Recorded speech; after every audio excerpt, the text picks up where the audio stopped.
Scan for Sovi, your AI bestie. I got your back. Calculus problems often look intimidating, but this derivative of an integral is actually super quick to solve if you know the right trick. Watch this now.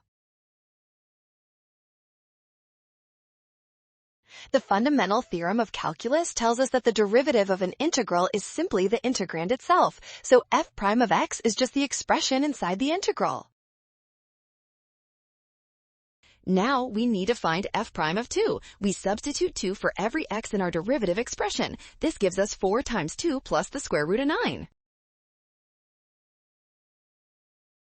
Finally, simplify the arithmetic. 1 plus 8 is 9, and the square root of 9 is 3. Adding 8 and 3 gives us 11, which matches option C. Boom!